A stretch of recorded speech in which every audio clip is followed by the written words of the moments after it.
రైతులందరికీ నమస్కారం. మన తెలుగు రాష్ట్రాల్లో నైరుతి రుతుపవనాలు వేగంగా విస్తరిస్తున్నాయి. వాతావరణ శాఖ అంచనాల ప్రకారం రాబోయే 10 రోజుల్లో కొన్ని ప్రాంతాల్లో తేలికపాటి నుంచి మోస్తారు వర్షాలు, మరికొన్ని ప్రాంతాల్లో ఉరుములు, మెరుపులు, ఈదురుగాలులతో కూడిన భారీ వర్షాలు కురిసే అవకాశం ఉంది. మరి ఈ సమయంలో రైతులు తప్పనిసరిగా పాటించాల్సిన జాగ్రత్తలేంటో ఇప్పుడు మనం తెలుసుకుందాం. విత్తనాలు వేసే రైతులకు ముఖ్య సూచన: పత్తి, మొక్కజొన్న, కంది, సోయాబీన్ రైతులు ఒకేసారి మొత్తం విత్తనం వేయకుండా ముందుగా పొలంలో తగినంత తేమ ఉందో లేదో పరిశీలించి దశల వారీగా విత్తనాలు వేయాలి. ఇలా చేయడం వల్ల ఒకవేళ భారీ వర్షం వచ్చినా మొత్తం పంట నష్టపోకుండా ఉంటుంది. వర్షపు నీరు పొలంలో నిల్వ ఉంటే వేరుకుళ్ళు, మొక్కల పసుపుదనం, అలాగే తెగుళ్ల సమస్యలు పెరుగుతాయి. అందుకే కాలువలను వెంటనే శుభ్రం చేసుకోవాలి. ముఖ్యంగా మిర్చి, కూరగాయలు, పండ్ల తోటల్లో నీరు నిల్వ కాకుండా జాగ్రత్త పడాలి. పిచికారీలకు సరైన సమయం ఎంచుకోండి.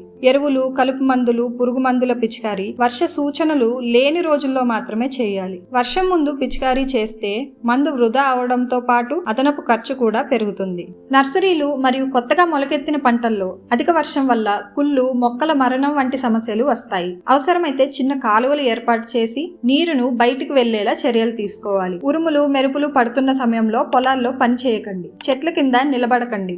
వ్యవసాయ పరికరాలు అలాగే మోటార్లు సురక్షిత ప్రదేశాల్లో ఉంచండి. గుర్తుంచుకోండి, వర్షం పడిన తర్వాత తీసుకునే చర్యల కంటే వర్షం పడక ముందే తీసుకునే జాగ్రత్తలు మీ పంటను, మీ పెట్టుబడిని కాపాడుతాయి. ఈ వీడియో మీకు ఉపయోగపడినట్లయితే లైక్ చేయండి, షేర్ చేయండి. మరిన్ని వ్యవసాయ సమాచారాల కోసం మా ఛానల్ను సబ్స్క్రైబ్ చేసుకోండి. ధన్యవాదములు.